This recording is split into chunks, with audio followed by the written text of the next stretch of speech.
Hey, what's going on, everybody? This is Tyrone back with Tech Life. And here I have an article for you guys from Seeking Alpha. I will leave a link to it in the description. It is a longer article with a good breakdown.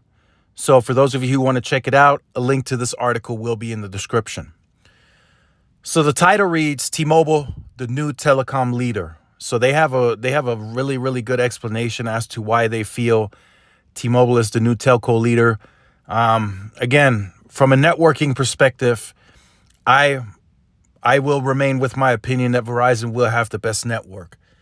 But I got to look at it objectively, just like they did in this article, looking at all of the numbers, and they have graphs and everything listed. Looking at everything from a business perspective, where they're heading on equipment revenues, free cash flow, postpaid. They are looking very, very, very strong. And like I always say, the industry doesn't end at the end of the year. It doesn't end at end of 2024. If they continue growing the way that they have been through 2024, 2025, if they continue growing the free cash flow, if they continue growing the margins, they continue growing the revenues, eventually it will result in much greater numbers. Just very basic math. They're not heading in a negative direction. They're heading in a positive direction. So that has to be looked at. And then we have to discuss, right? We have to also look at, as they continue taking large share, as they continue growing in the underpenetrated markets, at what point could they potentially become the best network? That has to be looked at too. Because if Verizon and AT&T continue dropping share and T-Mobile takes that share in those given markets, T-Mobile will by default have to invest more in those specific regions because they now have the bulk of the share. That's how that generally works. If you look at the market share breakdown and you look at the networks, how they're behaving in those markets, oftentimes where the carriers have the lowest share or they're not really growing, they're not really investing in the network there. That's the basics of it. That's how that works. For the longest, AT&T didn't invest in El Paso, my market, because they weren't growing. They weren't aggressive on fiber. Uverse didn't really sell against Spectrum, right? It was 50 down, 10 up. That was kind of the max. So that strategy didn't work.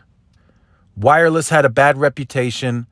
So they've been losing share and not growing. So they weren't investing. They were simply not investing in a wireless network. No new sites were going up since 2010. No C-RAN. But that's changed. They started adding fiber.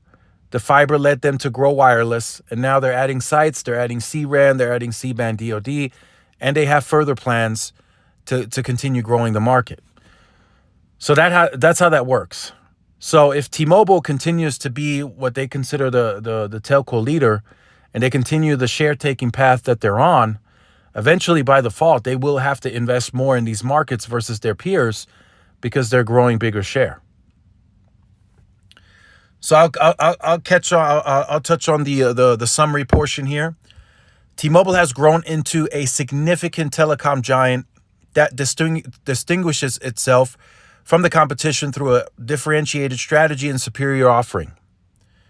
T-Mobile's superior 5G network and aggressive pricing strategy have propelled its subscriber numbers and revenue with a CAGR of 15% from 2012 to 2025. Again, that's 10 years.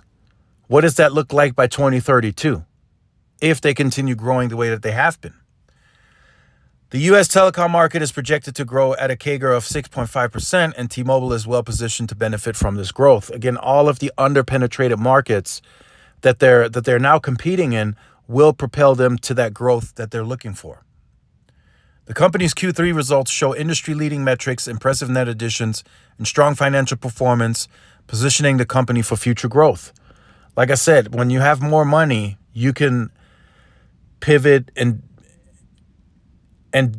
dip your feet into other businesses like fiber to the home. Maybe they lease it for now, but they could get into that with the higher free cash flow now. With a target price of 217 representing potential annual returns of close to 16%, T-Mobile emerges as a compelling choice for investors seeking future leadership in the U.S. telecom market. So T-Mobile looks like they will continue paying out dividend and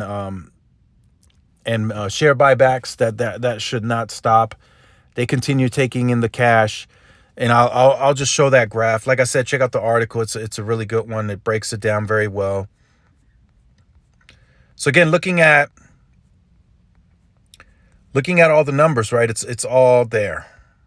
So here's the adjusted free cash flow. If you look at 2022 Q3 and then Q4, Q1, you see the free cash flow increasing. It started at a little over 2 billion, then it went to 2.1, 2.4, 2.8, and in Q3 it went to 4 billion.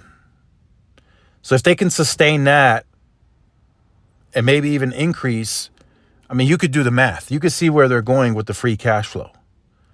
That allows them to be flexible, to get into another business that they may be interested in, that they feel that their brand can prosper. That allows them to compete in the auctions for more spectrum. So the free cash flow is very important part of the business for T-Mobile. As they continue growing, if they need to raise CapEx, they can do so. So that provides them the flexibility to further compete in today's market. Right now, they are the lowest CapEx spend in the industry compared to their peers.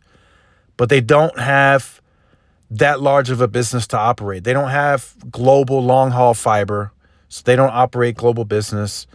They don't have a fiber business that they own and operate in the market today.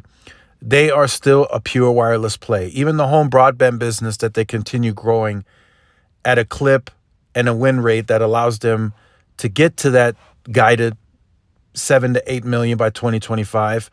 They are purely running that off of the wireless network, the tower grid today. The small cells are not, I would say, scaled enough to where that plays into that business today. But it's coming off of the tower grid and the 2.5, the extra capacity that they will further grow. They just got auction 108. So it's going to be interesting to see how this all pans out. But right now, the numbers are looking in, they're in T-Mobile's favor. And not one time did I say that they have the best network today to achieve all these numbers. They could in the future.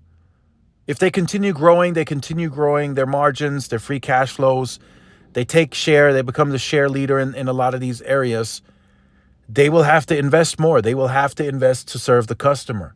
And that could potentially propel them to becoming the best network, but not today.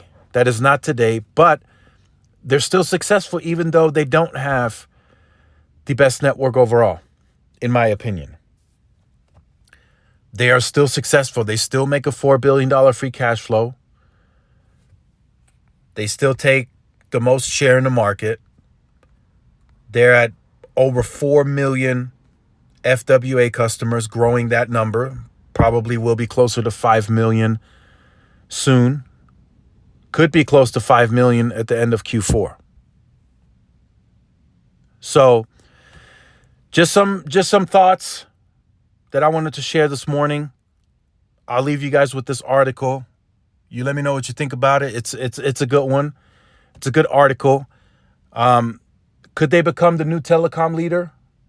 It's very possible.